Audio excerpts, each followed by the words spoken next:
Welcome to लक्ष्य सेतु। आज हम 7 अगस्त से करंट अफेयर्स के जितने भी क्वेश्चन बनेंगे हम इस वीडियो में डिस्कस करेंगे। तो चलिए स्टार्ट करते हैं और करते हैं सबसे पहले रिवीजन। विश्व भर में प्रतिवर्ष हिरोशिमा दिवस किस तिथि को मनाया जाता है? तो इसका आंसर है 6 अगस्त को। लोकसभा में पेश किया गया बैंकर्स बुक्स एविडेंस बिल 2026 किस वर्ष के पुराने अधिनियम को निरस्त करेगा? तो इसका आंसर है 1891। लोकसभा में पेश FCRA संशोधन विधेयक 2026 में नियमों के उल्लंघन पर अधिकतम कारावास की सजा को 5 वर्ष से घटाकर कितना करने का प्रस्ताव है? तो इसका आंसर है 1 वर्ष। हाल ही में चर्चा में रहा तुम्मिदिहट्टी बांध किस नदी पर बनाया जाना प्रस्तावित है? तो इसका आंसर है प्राणहिता।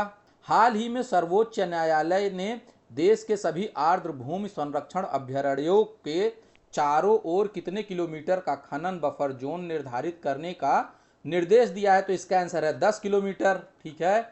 सर्वोच्च न्यायालय के नए निर्देशों के अनुसार नए दोपहिया वाहनों के लिए अनिवार्य तृतीय पक्ष बीमा की अवधि को बढ़ाकर कितने वर्ष कर दिया गया? तो इसका आंसर है 6 वर्ष। हाल ही में किस देश ने S-8000 बांदेरोल नामक हल्की वायु प्रवेशित क्रूज मिसाइल का उत्पादन शुरू किया है? तो इसका आंसर है रूस ने।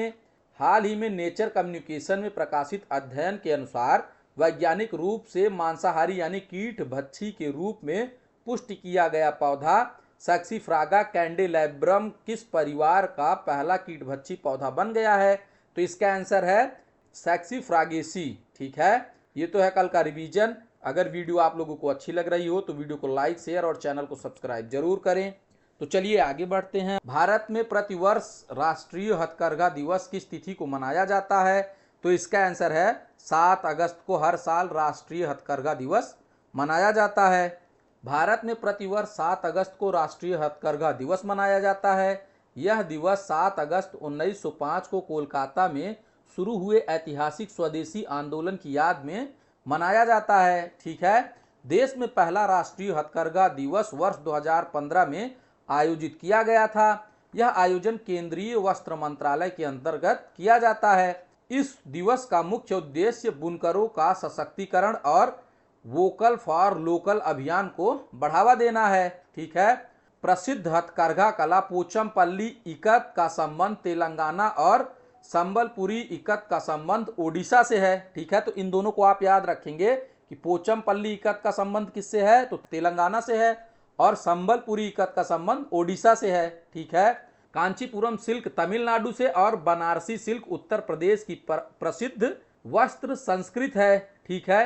हथकरघा उद्योग को बढ़ावा देने के लिए सरकार द्वारा राष्ट्रीय हथकरघा विकास कार्यक्रम और इंडिया हैंडलूम ब्रांड पहल चलाई जा रही है। ठीक है। तो नेक्स्ट क्वेश्चन है, हाल ही में अमेरिका के किस राज्य और शहर ने 15 अगस्त को भारत दिवस के रूप में घोषित किया? तो इसका आंसर है मैसाचुसेट और बोस्टन शहर में। ठीक है। अमेरिका के मैसाचुसेट राज्य की गवर्नर मौरा हिली ने 15 अगस्त 2026 को आधिकारिक रूप से भारत दिवस घोषित किया। बोस्टन शहर की मेयर मिशेल वू ने भी 15 अगस्त को शहर में भारत दिवस के रूप में मान्यता प्रदान की है। यह निर्णय भारत के 79वें स्वतंत्रता दिवस और भारतीय अमेरिकी प्रवासियों के योगदान के उपलक्ष्य में लिया गया है। ठीक है।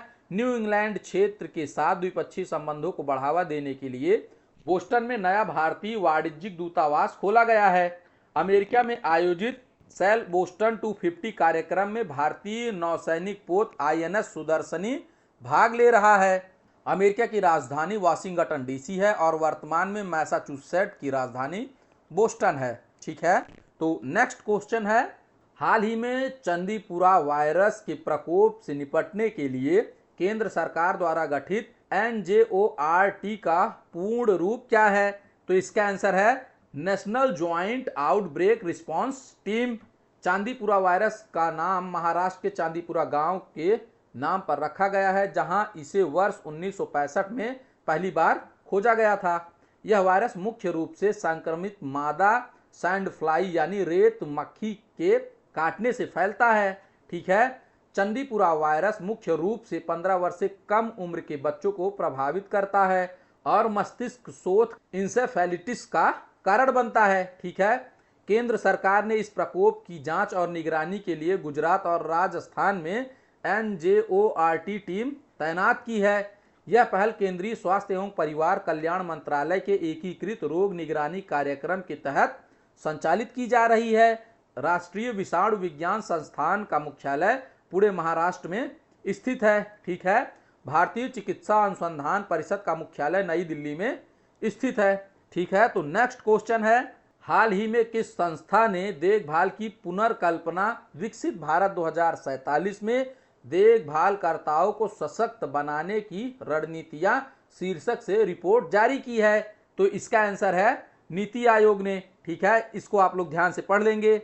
नीति आयोग ने देखभाल की पुनर्कल्पना विकसित भारत 2047 में देखभालकर्ताओं को सशक्त बनाने की रणनीतिय रिपोर्ट जारी की है। इस रिपोर्ट का मुख्य उद्देश्य देखभाल को एक संगठित, कुशल और गरिमापूर्ण पेशे के रूप में मान्यता देना है। रिपोर्ट में देश के लिए एक राष्ट्रीय देखभाल नीति बनाने की सिफारिश की गई है। देखभाल प्रणाली को संस्थागत समर्थन देने के लिए राष्ट्रीय देखभालकर्ता परिषद की स्थापना का प्रस्ताव रखा गया है। ठीक है, नीति आयोग की स्थापना 1 जनवरी 2015 को योजना आयोग के स्थान पर की गई थी। ठीक है, तो यहाँ पर एक क्वेश्चन बनता है कि योजना आयोग की स्थापना कब की गई थी? इसका आंसर आप लोग हमें कमेंट बॉक्स में देंगे। ठीक है, नीति आयोग का मुख्यालय नई दिल्ली में स्थित है। नीति आयोग के पदेन अध्यक्ष भारत के प्रधानमंत्री होते हैं। ठीक है, यह रिपोर्ट विकसित भारत 2047 के लक्ष्य के तहत घरेलू और वैश्विक स्तर पर प्रशिक्षित देखभालकर्ता कार्यबल तैयार करने पर केंद्रित है। ठीक है, तो नेक्स्ट क्वेश्चन है, अगस्त 2026 में भारत की ब्रिक्स अध्यक्षता के तहत 13वीं ब्रिक्स शिक्षा मंत्रियों की बैठक कहां आयोजित की गई है? तो इसका आंसर है भुवनेश्वर में। 13वीं ब्रिक्स शिक्षा मंत्रियों की बैठक 5 से 7 अगस्त 2026 को भुवनेश्वर ओडिशा में आयोजित की गई। ठीक है, वर्ष 2026 के लिए ब्रिक्स समूह की अध्यक्षता भारत के पास है। जैसा कि आप लोग जानते हैं, इसको हमने पिछले कई वीडियो में भी डिस्कस किया हुआ है। इस बैठक का मुख्य विषय लचीलापन, नवाचार, सहयोग और स्थिरता के लिए निर्माण था। ठीक है, ब्रिक्स की नींव वर्ष 2006 में रखी गई थी तथा वर्ष 2010 में दक्षिण अफ्रीका के जुड़ने से यह ब्रिक्स बना। ठीक है, इसके पहले ये ब्रिक था, इसके बाद ये ब्रिक्स बना था। ब्रिक्स समूह के न्यू डेवलपमेंट बैंक का मुख्यालय शंघाई, चीन में स्थित है। तो और यहाँ पर एक क्वेश्चन बनता है कि इस समय वर्तमान में ब्रिक्स के कितने सदस्य हैं? इसका आंसर आप लोग हमें कमेंट बॉक्स में देंगे। ब्रिक्स में मिस्र, इथियोपिया, ईरान, सऊदी अरब और संयुक्त अरब अमीरात नए पूर्णकालिक सदस्य के रूप में शामिल हुए हैं। ठीक है, तो नेक्स्ट क्वेश्चन है, हाल ही में कैबिनेट नियुक्ति समिति ने भारत के कैबिनेट सचिव डॉक्टर टीवी सोमनाथन के कार्यकाल को कब तक के लिए बढ़ा दिया है? तो इसका आंसर है 30 अगस्त 2027 तक के लिए, यानी 1 वर्ष तक के लिए इनका कार्यकाल बढ़ा दिया गया है। कैबिनेट नियुक्ति समिति की अध्यक्षता भारत के प्रधानमंत्री करते हैं। Doctor TV Somanathan Tamil Nadu cadre के 1987 बैच के IAS अधिकारी हैं, जिनका कार्यकाल 30 अगस्त 2027 तक बढ़ाया गया है। कैबिनेट सचिव भारत सरकार का सर्वोच्च सिविल सेवक होता है। ठीक है, केंद्रीय गृह सचिव गोविंद मोहन सिक्किम कैडर के 1889 बैच के IAS अधिकारी हैं। गृह सचिव गोविंद मोहन का विस्तारित कार्यकाल अब 22 अगस्त 2027 तक रहेगा। यह सेवा विस्तार मौलिक नियम 56D और अखिल भारतीय सेवा यानी मृत्यु सह सेवानिवृत्ति लाभ नियम 1958 के प्रावधानों के तहत प्रदान किया गया है। ठीक है, केंद्र सरकार केवल कैबिनेट सचिव, गृह सचिव, विदेश सचिव, रक्षा सचिव, IB निदेशक और रा प्रमुख जैसे प्रमुख पदों का कार्यकाल जनहित में बढ़ा सकती है। ठीक है, तो नेक्स्ट क्वेश्चन है, भारतीय रिजर्व बैंक किस वित्तीय वर्ष की शुरुआत से प्रायोगिक आधार पर पॉलीमर नोट जारी करने की योजना बना रहा है? तो इसका आंसर है फाइनेंशियल ईयर 28 यानी फाइनेंशियल ईयर 2027-28 में। ठीक है, भारतीय रिजर्व बैंक वित्त वर्ष 2027-28 से पॉलीमर नोट जारी करने की योजना बना रहा है। शुरुआत में 10 रुपए और 20 रुपए मूल्य वर्ग के 1-1 अरब पॉलीमर नोट जारी किए जाएंगे। ठीक है, ये पॉलीमर नोट मौजूदा कागजी नोटों को पूरी तरह से बदले बिना उसके साथ ही प्रचलन में रहेंगे। पॉलीमर नोटों का जीवन काल सामान्यतः कागजी नोटों की तुलना में 3 से 4 गुना अधिक होता है। ठीक है। वर्ष 1988 में ऑस्ट्रेलिया पॉलीमर मुद्रा का उपयोग करने वाला दुनिया का पहला देश बना था। ठीक है। भारतीय रिजर्व बैंक की स्थापना 1 अप्रैल 1935 को हिल्टन यंग आयोग की सिफारिश पर हुई थी। ठीक है। भारतीय रिजर्व बैंक का राष्ट्रीयकरण 1 जनवरी 1949 को किया गया था तथा इसका मुख्यालय मुंबई में स्थित है।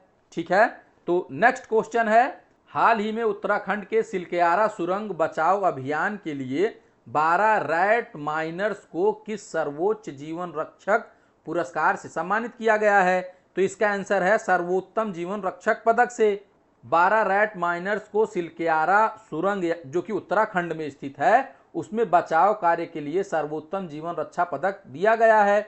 यह पुरस्कार केंद्रीय सड़क परिवहन एवं राजमार्ग मंत्री नितिन गडकरी द्वारा दिया गया। ठीक है। सर्वोत्तम जीवन रक्षा पदक भारत का सर्वोच्च नागरिक जीवन रक्षक पुरस्कार है। प्रत्येक विजेता को एक प्रमाण पत्र, पदक और 2 लाख रुपए की नगद राशि दी गई है। यह पुरस्कार गृह मंत्रालय द्वारा किसी का जीवन बचाने के साहसिक कार्य के लिए प्रदान किया जाता है। ठीक है। तो नेक्स्ट क्वेश्चन है, अगस्त 2026 में इंडिया मेडिकल डिवाइस 2026 के 9वें संस्करण का आयोजन कहां किया गया? तो इसका आंसर है नई दिल्ली में। इंडिया मेडिकल डिवाइस 2026 के 9वें संस्करण का आयोजन 7-8 अगस्त 2026 को विज्ञान भवन नई दिल्ली में हुआ। इसका आयोजन औषधि विभाग और FICCI द्वारा संयुक्त रूप से किया गया। ठीक है। सम्मेलन का मुख्य विषय विकसित भारत की ओर गुणवत्तापूर्ण चिकित्सा उपकरणों के वैश्विक केंद्र के रूप में भारत को आगे बढ़ाना है। ठीक है। इसका उद्देश्य भारत में चिकित्सा उपकरण विनिर्माण पारिस्थितिकी तंत्र को मजबूत करना और निर्यात को बढ़ावा देना है। ठीक है। FICCI यानी भारतीय वाणिज्य एवं उद्योग महासंघ की स्थापना वर्ष 1927 में हुई थी और इसका मुख्यालय नई दिल्ली में स्थित है। ठीक है। तो नेक्स्ट क्वेश्चन है जो कि आज का क्वेश्चन है जिसका आंसर आप लोग हमें कमेंट बॉक्स में देंगे। ठीक है। जटिल डबल इकत बुनाई के लिए प्रसिद्ध पटोला साड़ी का संबंध किस राज्य से है? ठीक है। तो नेक्स्ट क्वेश्चन है जो कि कल का क्वेश्चन है, PM प्रणाम योजना का मुख्य उद्देश्य क्या है? तो इसका मुख्य उद्देश्य है रासायनिक उर्वरकों की खपत कम करना। ठीक है। तो इस डिस्क्रिप्शन को आप लोग ध्यान से पढ़ लेंगे। तो मिलते हैं नेक्स्ट एपिसोड में। Thanks for watching, please subscribe.